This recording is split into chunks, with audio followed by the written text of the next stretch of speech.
배고프면 밥을 먹고 목마르면 차를 마셔라. 묘용이 자유자재해 그 즐거움에 걸림이 없는 것, 그것이 바로 부처다.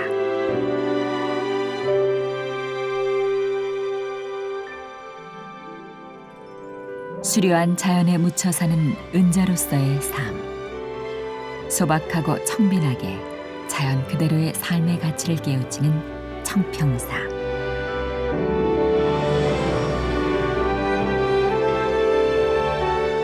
마음을 다스려 보리심을 얻는 수행도량 청평사는 지난 1000년의 고요의 가치를 전하기 위해 다시 현재와 마주선다.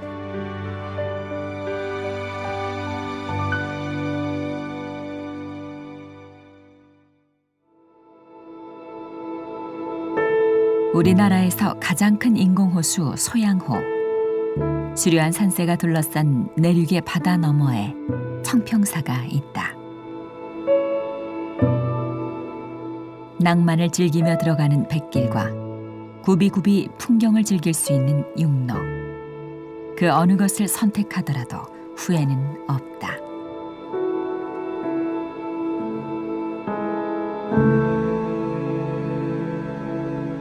청평사를 이야기할 때 거론되는 인물, 바로 고려시대 학자인 이자현이다. 그는 관직을 버리고 오봉산에 들어와 선을 즐기며 살았는데 그 후로 이곳에 도적과 산짐승이 사라졌다 해 청평이란 별칭이 생겼다.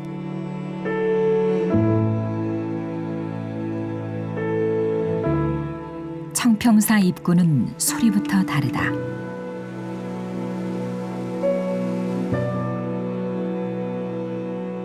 청량한 물소리가 산길을 오가는 사람의 마음을 시원하게 쓸어내린다.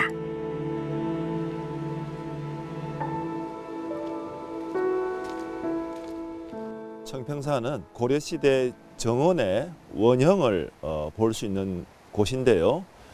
고려시대 선종이 어떠한 수행을 했나 하는 것들을 엿볼 수 있고요. 또 조선시대 산지 사찰의 또 다른 전형을 동시에 볼 수 있는 곳입니다. 오늘은 여러분과 함께 무의자연하는 이 자연 속에서 어떻게 선을 수련하고 그리고 산지 사찰의 건축은 어떠한 특색을 가지고 있는가 함께 살펴보겠습니다. 나란히 쏟아지는 폭포는 계곡과 돌을 이용해 조성한 고려 정원의 시작점이다. 이곳은 청평사의 소입입니다. 보호스님께서 청평사의 팔경을 이렇게 논하셨는데요. 그 중에 첫 번째 경치입니다. 폭포가 팔경이라기보다는요, 지금 보시는 이 너른 바위가 팔경 중에 하나입니다. 이 너른 바위에서 이곳에 온 손님을 환송하고 혹은 배웅하는 그 모습이, 다시 말하면 자연 속에 인간이 있는 그 모습이 보호스님께서 이렇게 명명하신 팔경의 척경이 되겠습니다. 지금은 오른편으로 들어옵니다만은 옛날에는 이 고개를 넘어서 저쪽 폭포를 가로질러서 가는 것이 절에 들어오는 초입이었기 때문에요. 아마 배례객들은 이 폭포의 소리를 가로지르면서 이 절을 들어올 수 있었겠죠. 현재는 구성폭포라고 합니다만은 원래는 구송폭포라고 알려져 있고요. 이 주변에 이자연이 9그루의 소나무를 심었다는 것이 정약용 선생의 기록에 있습니다. 그래서 9그루의 소나무와 2개의 폭포가 함께 어우러져 있는 곳, 그것이 고려시대 선장의 초입이라고 하겠습니다. 고려 정원은 폭포에서 오봉산 부근까지 자연경관을 이용해 조성한 인공정원이다. 이자연은 이곳에서 40여 년을 수행하며 살았다.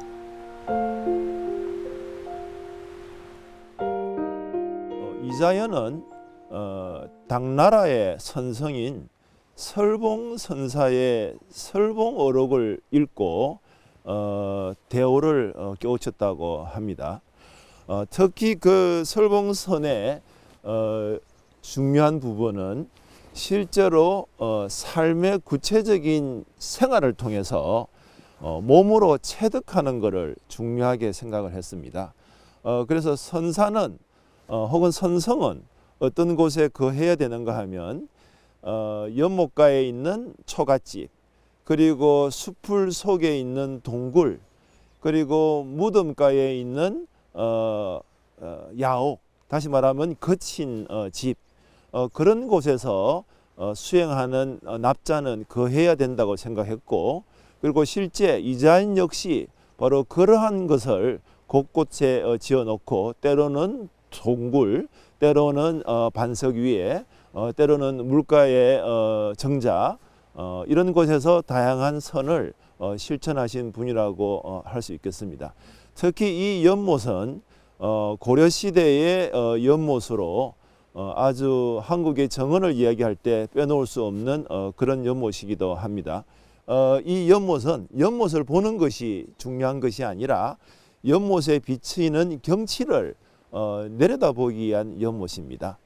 연못이 자연처럼 만들어져서 아름답다기보다는요, 연못 속에 천과 하늘과 땅, 그리고 주변의 모든 것을 물속에 담아서 물속에 투영되어 있는 그림자를 즐기는 곳이라고 할 수 있겠습니다. 스스로의 형식은 아주 단순한 사각형에 불과합니다만은 우주 전체를 담고 있는 형식이라고 할 수 있겠죠. 특히 이 영지가 아름다운 이유 중에 하나는요, 물이 다양하게 들어와서 밑으로 잠수해서 들어오고요, 그리고 원래 섭지였기 때문에 바닥에서도 물이 올라와서 거품이라든가 흐름을 만들지 않게 고요하게 들어오는 곳이라고 할 수 있겠습니다. 그런 이유로 이 못이 아주 물결 하나 없이 거울과 같은 연못이 될 수 있었고요. 또 연못 속에 4개의 큰 돌이 수중석이라고 해서 잠겨 있는데, 그 돌로 인해서 아마 연못은 더 고요한 연못이 될 수 있었을 겁니다. 더욱더 중요한 것은 산에 있는 기암과 물속에 있는 기암이 함께 어우러져서 그림자와 실제가 합쳐져 있는 모습으로 그 속에서 하늘에 구름들이 떠다니고 스님들께서 걸어 다니면서 수행을 하는 모습들이 이 물 속에 고스란히 트여 있는, 다시 말하면 실제와 사실이 융합되어서 스스로를 거대하게 확장시키고 있는 연못이라고 할 수 있겠지요. 청평사는 천년의 세월 속에 전각과 이름은 바뀌었어도 대자연의 고요함은 변함이 없었다. 청평사는 산지 사찰의 한 원형을 보여주고 있는 절입니다. 물론 철종 이후 대웅전이 화재로 없어지고 이제 전체가 절이 다 이 해저문만 남기고 다 없어지게 됩니다. 그러나 다시 이제 복원이 되어서 여러분들이 지금 보시는 바와 같이 이제 큰 사찰이 되었는데요. 이 절은 복원의 의미에서 나름대로 무난하게 잘 복원이 되어 있는 절이 아닌가 생각이 듭니다. 흔히들 복원을 하게 되면 그 원형보다는 더 크게 하고요, 또 더 많은 것들을 시설하게 되는데, 이 절은 요사체라든가 기타 정각들은 다른 곳에 짓게 하였고, 그리고 원래 있는 절에 있는 곳은 원래의 모습에 충실하게 했다는 것이 제가 생각할 때는 좋은 복원 사례 중에 하나가 되지 않나 하는 생각이 들고요. 이 들어오는 입구에서부터 사실은 굉장히 허허로운 곳입니다. 크게는 세 개의 근역으로 나눌 수 있는데요. 빈 공간을 들어와서 첫 번째 저와 같은 해전문을 보게 하고, 해전문 뒤로는 이 오봉산에 자연이 마치 병풍처럼 둘러싸 있어서 저 자연의 크기에 아주 적당한 크기의 사찰로 있다는 거예요. 다시 말하면 건축과 자연이 일체가 혼연일체가 된 모습으로 있는 절, 그것이 청평사의 아름다움이라고 할 수 있겠습니다. 청평사 경내로 드는 관문인 회전문은 원래는 사찰의 중문에 해당하는 곳이다. 청평사지의 남문으로 기록되어 있는 회전문은 16세기 중엽 건축양식 변화 연구의 중요한 유물로 평가받는다. 이 회전문은 지금은 청평사의 초입에 있는 첫 번째 문입니다만은 원래는 두 번째 문이었습니다. 그리고 이 절에 오로지 원형이 그대로 보존되고 있는 건물이기도 합니다. 저는 학교 다닐 때 이 회전문 하면 문이 돌아가는 문인 줄 알았어요. 근데 실제로 회전문의 뜻은 문이 돌아가는 것이 아니고 윤회전생이라고 할 때 해자와 전자를 따서 윤회되는 이 인생에 대해서 말하고 있는 그런 문입니다. 건물은 작습니다마는 중앙에 기둥을 하나 더 세워서 4칸으로 문을 만들고 있는데요. 아마도 이것은 그 문에 있는 마루를 추정해서 볼 때 사천왕문의 역할을 한 것 같습니다. 벽면에다가 사천왕성을 세운 것이 아니라 사천왕 그림을 그려서 4칸으로 나누어서 사천왕문을 역할을 한 그런 문이라고 할 수 있겠습니다. 텅 비어있는 마당을 지나 회전문을 들어와도 주변은 걸릴 것 없이 말끔하다. 아무것도 없는 빈 공간으로 만들어진 것. 이것이 청평사 가람의 특징이다. 대웅정 가는 길목에 제법 큰 2층 누각인 경운루를 만나게 된다. 양옆이 회랑으로 연결된 경운루는 왕실의 안녕과 건승을 기원한 누마루이기도 하다. 청평사의 두 번째 진입 공간이 되겠습니다. 다른 절에서는 보기 힘든 모습인데요. 누화 진입을 하는 것은 산지 사찰에 흔히 볼 수 있는 모습입니다. 그러나 청평사는 누화 진입의 길이가 건물의 앞뒤로 아주 긴 길이 되어 있다는 것이지요. 그리고 그 길의 저편에는 이제 열려 있는 부처님의 공간이 기다리고 있다고 할 수 있겠지요. 선이 도달하고자 하는 경지가 무공의 경지라고 했을 때 그 공도 없는 것, 다시 말하면 그것은 아무것도 없다기보다는 이루려고 하는 바 없으나 저절로 이루어지는 것이라고 할 수 있겠습니다. 이루려고 하는 그 마음이 없다는 것은 욕망을 일으키지 않는다기보다는 욕망이 자연스럽게 발로돼서 하려고 하지 않는데 저절로 이루어지는 것이라고도 할 수 있겠습니다. 자연에 있는 모든 것들이 사실 그러하지요. 이곳은 바로 공과 무로만 지어진 건축이라고 할 수 있습니다. 보시는 바와 같이 아무것도 없이 기둥들만 있고 그 기둥 사이로 빈 공간들만 존재할 뿐입니다. 그 빈 공간으로 만들어져 있는 건축, 그것이 청평사고, 이 청평사의 이 빈 공간들은 무언가를 말하지도 않고 아무것도 요구하지 않고 하려고 하는 바 없이 건축의 아름다움이 구비되어 있는 건축이라고 할 수 있겠습니다.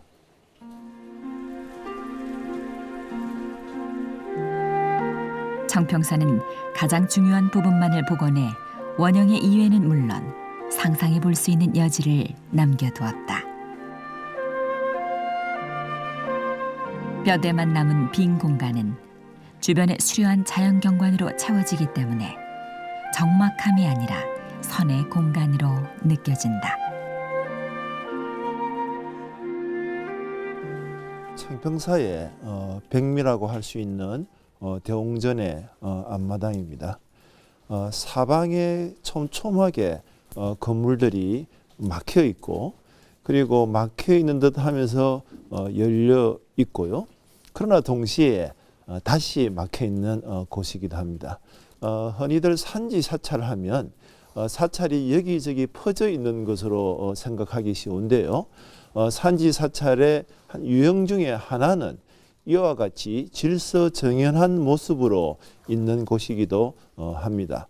왜 이렇게 질서정연하게 하나의 직선의 축으로 공간이 배열되어 있는가 하면 유교의 영향을 받은 것이지요. 보시는 바와 같이 대웅전에 있는 저 소매 계단돌도 유난히 높은데요. 그 돌에 보면은 태극의 문양이 새겨져 있습니다. 이런 것들이 많이 조선의 사찰에서 보이는 모습이고 저 태극은 유교의 영향이라고 할 수 있겠습니다. 이 청평산은 단순한 3단의 영역으로 자연 속에 몰입되어 있고 주변의 자연을 전체적으로 내 속에 하나로 만드는 바람에 이 길을 걸을 때 내가 자연을 바라보는 것이 아니라 자연 속에 건축과 함께 있는 느낌을 갖게 하는 것이지요. 바로 그러한 이유로 이 절은 단순하면서 무궁무진한 아름다움을 내면으로 가지고 있는 사찰이라고 할 수 있겠습니다. 청평산은 사람의 손을 거쳤지만 무의 자연의 사찰이라 해도 어색함이 없다. 단순한 직선을 걸어도 자연 속에서 논이는 느낌을 주기 때문이다. 자연의 이치에 맞춰서 생활하는 것, 그것이 바로 무의 자연이다.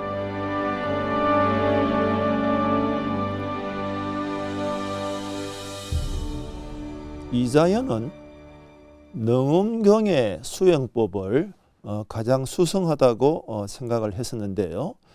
능음경에 의하면 선수행은 몸으로 체득하는 것이 중요하게 생각을 했습니다.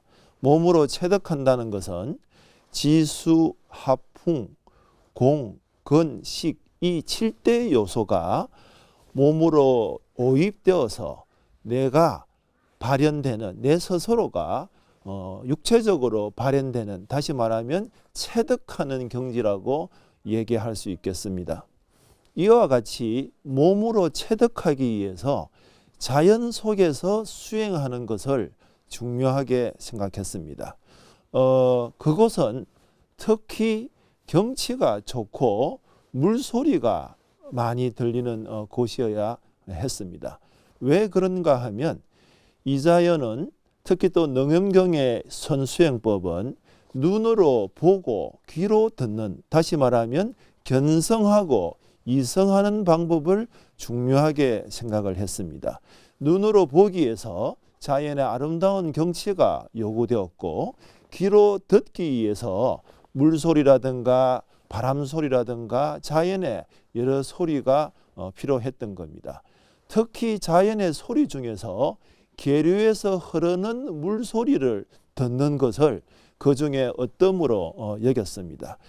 멀리 있는 경치와 함께 내 귀로 주변의 다양한 물소리가 마치 비파 소리처럼 울려 퍼지고 그리고 그 경치가 골이 깊어서 거룩한 향기가 울려 퍼지는 곳, 그것이 선을 수행하기에 적당한 곳이라고 생각했기 때문입니다. 이제 시감이라든가 몇몇의 정자들을 지어서 그 속에서 7일간 밤낮으로 잠을 자지 않고 선을 수행하고 그리고 건물 내에서만 수행한 것이 아니라 대와 단들을 만들어서 그 속에 앉아서 또 자연과 함께 수행을 하고 그리고 넓은 반석 위에 앉아서 우주를 내려다보면서 수행하는 이런 다양한 수행법을 이자연은 실천했고 이런 다양한 수행을 천지와 함께 선수행을 한 것이 이자연이 절개했던 방법이라고 할 수 있겠습니다.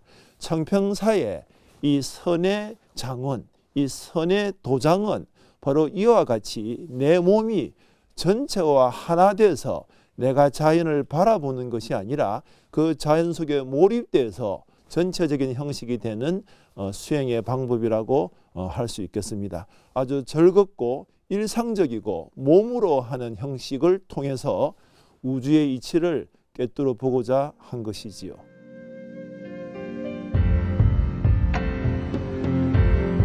인적 드문 계곡, 속세를 벗어난 수행자는 빈 공간에 앉아 자연을 관조하며 참선에 든다. 유교적인 직선의 축에 불교가 오롯이 담겨있는 청평사.